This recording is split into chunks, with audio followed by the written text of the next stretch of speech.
சோர்ந்து போகாதே மனமே, சோர்ந்து போகாதே,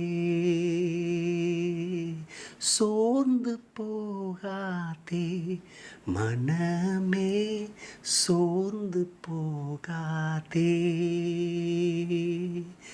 கண்டுனை அழைத்த தேவன் கைவிடுவாரோ? கண்டுனை அழைத்த தேவன் கைவிடுவாரோ? சோர்ந்து போகாதே மனமே, சோர்ந்து போகாதே, சோர்ந்து போகாதே மனமே, சோர்ந்து போகாதே.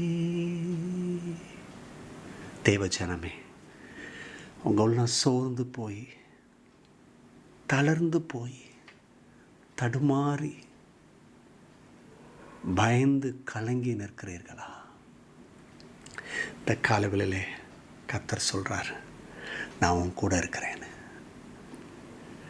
இந்த காலை தியானத்திற்கு கலாத்தியர் 6ஆம் அத்தியாயம் 9ஆம் வசனத்தில் பார்ப்போம்னு சொன்னால், நன்மை செய்யும்போது சோர்ந்து போகாதிருப்போமாக, நாம் தளராதிருந்தால் ஏற்ற காலத்தில் அறுப்போம்.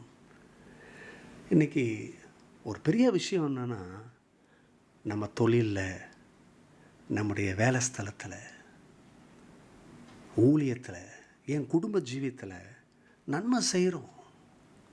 ஆனால் அதுக்கு எப்படி பதில் வருதுன்னு சொன்னால், அவமானம், கேலி கூத்து, நகைப்பு, தூக்கி எறிகிறது, நிந்தையான பேச்சு. இதில் தான் ஒரு மனுஷனும் சரி மனுஷியும் சரி அப்படி சோர்ந்து போயிடுறாங்க. என்னடா நான் நன்மை செஞ்சும் தீமை வருதே. ஆனால் வேதவசனம் என்ன சொல்லுதுன்னா, இன்றைக்கி இந்த காலையில் நம்ம நினச்சிட்டு இருக்கிறோம், இதுதான் என் வாழ்க்கை போல், இப்படி தான். சில பேர் சொல்லுவாங்க, அது நான் வாங்கிட்டு வந்த வரோம். அது என்னன்னு தெரில பிரதர், இப்படி தான் நடக்குது.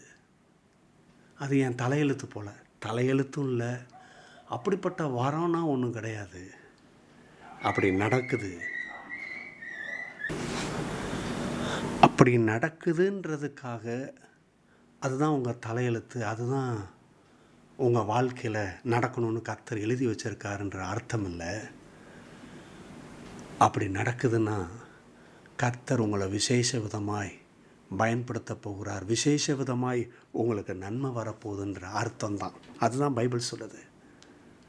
நீங்கள் நன்மை செய்யும் போது சோர்ந்து போகாத இருங்க. அது ஊழியத்திலும் சரி, குடும்ப ஜீவியத்திலும் சரி, உங்களுடைய வேலை ஸ்தலத்திலையும் சரி, நீங்கள் சோர்ந்து போகாதீங்க. ஏன்னா வேதவசனம் சொல்லுது, நீங்கள் தளர்ந்து போகாமல் இருப்போன்னு சொன்னால், நம்ம தளர்ந்து போடா இது என்ன ஜீவியம், நான் என்ன தீமையாக செய்கிறேன், நன்மை செஞ்சே இப்படி வருது அப்படின்னு தளர்ந்து போகாதீங்க, சோர்ந்து போகாதீங்க, விட்டு விலகாதீங்க. நீங்கள் தளராமல் செய்கிறத செஞ்சுக்கிட்டு இருங்க. ஏற்ற காலத்தில் அறுவடை நடக்கும். 3 காரியத்தை இந்த வசனத்திலிருந்து உங்களுக்கு நினைவுபடுத்த விரும்புகிறேன். முதல் காரியம், உங்களை கண்டறிந்து அழைத்த தேவன் உங்களை பாதியிலே கைவிட மாட்டார். ஃபஸ்ட்டு பாயிண்ட்டு, உங்களை பார்த்து, தாயின் கருவிலே பார்த்து கண்டறிந்து இந்த தேவன் உங்களை இந்த அற்புதமான இந்த ஓட்டப்பந்தயத்தில் ஓட வச்சுருக்கிறாரு. அது எப்படி உங்களை பாதியில் விட்டுட்டு போவார்? உன் குடும்ப ஜீவியம் பாதியில் முடிஞ்சிருமா? நீ தொழில் செஞ்சுட்டு வர்றியா, அது பாதியில் முடங்கிருமா? உன் வேலை ஸ்தலத்தில் நீ அவமானப்பட்டு கூனி குறுகி வந்துடுவியா? இல்லை, அது எப்படி பாதியில் விடுவார்? அவர் கைவிட மாட்டார். கை கொடுக்க தான் தெரியும், அவருக்கு கைவிட தெரியாது. நம்பர் 1. நம்பர் 2, இந்த வசனத்திலிருந்து இந்த காலவெளியில் நாம் புரிந்து கொண்டு அறிந்து கொண்டு செயல்பட வேண்டியது, நம்பர் 2, உங்கள் போராட்டம் பெரிதாக இருக்கலாம், ஆனால் உங்கள் தேவன் அதைவிட பெரியவர் என்பதை அறிந்து கொள்ளுங்கள். உங்கள் போராட்டம் பெருசு தான். இது என்னடா அது, இப்படி நான் வாழ்கிறதுக்கு வாழாமே போயிடலான்னு சில பேர் சொல்லுவான். நான் எப்படியோ பிளான் பண்ணியிருந்தேன், இப்படி போய்கிட்டு இருக்கு கோணலா, இப்படி போயிட்டுருக்கு. உங்கள் போராட்டம் பெருசு தாங்க. ஆனால் I tell you one thing, உங்கள் தேவன், நீங்களும் நானும் ஆராதிக்கிற தேவன் அதை விட பெரியவர் என்பதை மறந்துடாதீங்க. இந்த பிரச்சனை ஒன்றும் இல்லாமல் தூக்கி அவர் பதறாக்குவார், தூக்கி வீசுவார். நம்பர் 3, இந்த காலவெளியிலே அறிந்து கொள்ள வேண்டியது, தேவன் உங்களோடு கூட இருக்கிறார். ஆகையால் சோர்ந்து போகாதீங்க. நீங்கள் நினைக்கலாம், இந்த பிரச்சனை, இந்த போராட்டம், இந்த சோர்வு, கர்த்தர் என்னை மறந்துட்டாரா, என்னை கைவிட்டுட்டார்னு நினைக்கிறேன். இல்லை, அவர் உங்களோடு கூட இருக்கிறார். நீங்கள் சோர்ந்து போகாதீங்க. நீங்கள் நடந்து போவீங்க, நீங்கள் ஜெயம் எடுப்பீங்க, நீங்கள் சாதிப்பீங்க. கர்த்தர் உங்கள் வாழ்க்கையிலே பெரிய காரியத்தை செய்வார். God bless you. Bye-bye.